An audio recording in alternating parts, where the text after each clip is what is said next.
another build to show off. Just finished it for my buddy Marlon last night. Or actually, it was not last night, but the night before. So what we've got is a custom alien build. So the initial pictures I had it on this brush engineered that flowed with it nicely. But all of these are made to flow with it nicely. So let's just show it on this one. And this is still, it's super soft, but still, until you get some bends in and everything like that, it's going to be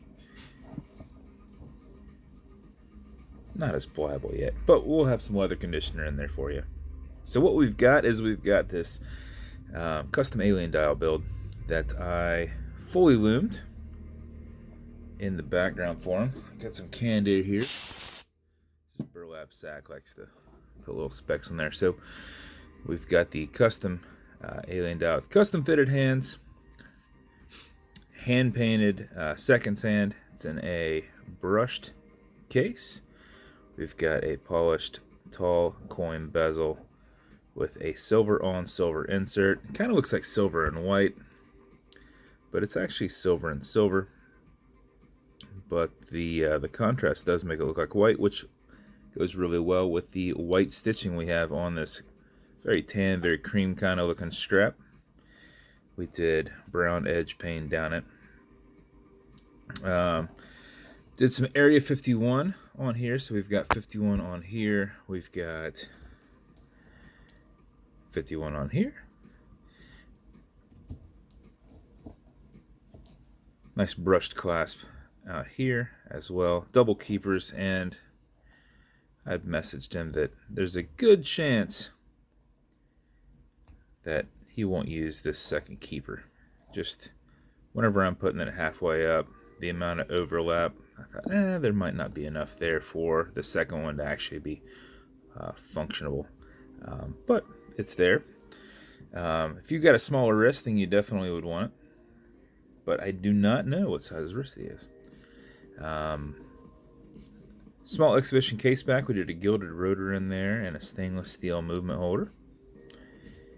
And then, as you can see, he wanted multiple straps on this. So we've got this brushed one where we've lasered in the Area 51. This is a quick disconnect style with the slider. So he'll be able to pop this one on and off quickly. Now, popping these ones on and off quickly won't be as easy as this. What you'll want to do is pinch this over just a little bit so you can see your spring bar, and then go from the back side. So pinch over just a little bit, wedge down in there. That's all you got to do.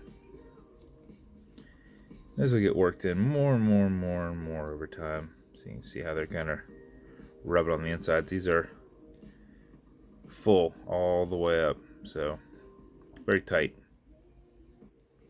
All right, so there's that cream one. We also did a nice tan.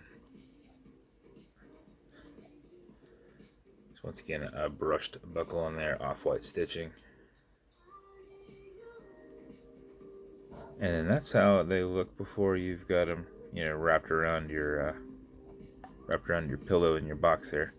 So what'll end up happening is I will end up pulling this one off, putting this one on, and then putting those inside of baggies for shipping purposes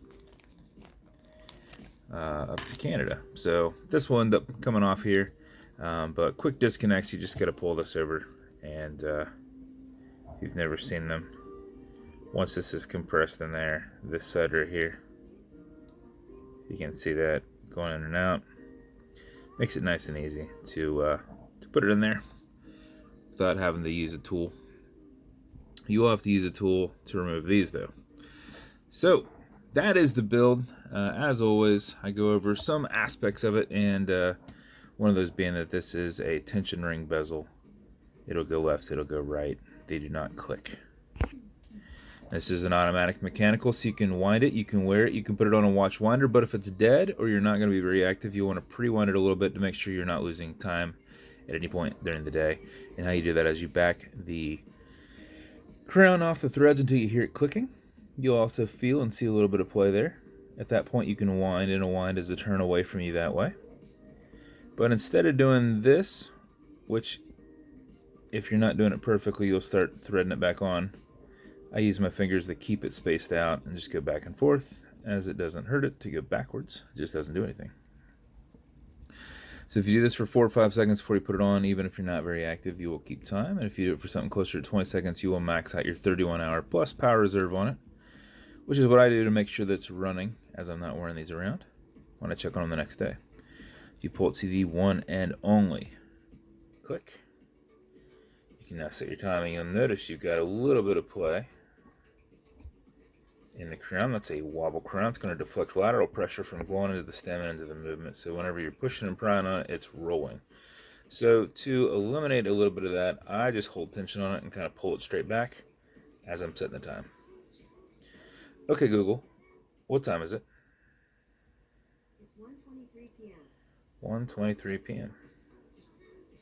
Also makes it nice and easy to push right back over and thread back down. You can go from winding it to setting the date, but you cannot, or setting the time, but you cannot go from setting the time back to winding it. You'll have to reposition the crown all the way down to reset the clutch, and then back it back off. And as always, custom matching beads, whether you want to wear them, it's entirely up to you. One thing I will show you, I know it's a little bit light in here, I got windows all around me, but this is a full lumed dial, and we also have got some lumed beads in the mix.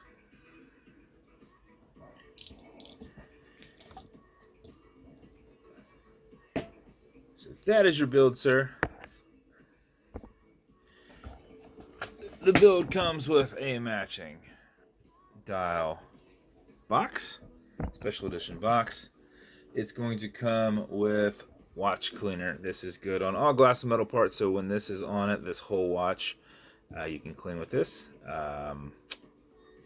It's non-streaking, non-toxic, non-residue.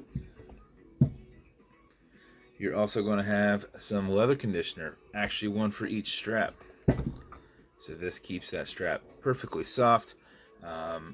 If over time it's getting rough or you need a little help in it being a little more contoured around your wrist over time, if it's not taking direction to just being on your wrist, put some of that on there on the backside. Let it soak in. A little bit will go a long way. That'll last as long as you're strapped, so I promise you don't need that much. Just let it soak in and then work it around a little bit. And any leathers you have already, do the same thing, and that will free them up and they will be perfect. So, and then other than that, you're going to have some fine scratch remover. This is Novus 2 from Amazon repackaged. Basically the same thing as Polywatch. This is an acrylic glass. You can scratch it. If you do, put a tiny bit on it, buff against it, filling that scratch, and then polish it with your included microfiber. So just generate some heat with your thumb for about 15 seconds, and you will eliminate that scratch. So you'll want to only use as much as you need. You don't want to push any down around the bezel.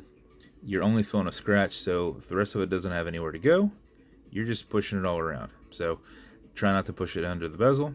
Try not to use more than what you need.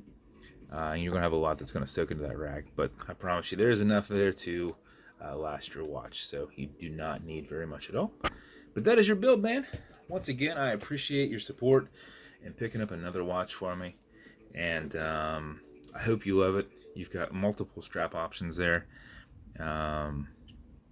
You can't actually go wrong with any of them. They all looked great on it. So thanks again, buddy. And if you want me to make you something custom and unique, reach out and I'll see what I can do. And if you want to continue to see videos like this, like and subscribe as I do them all the time. Thanks, guys.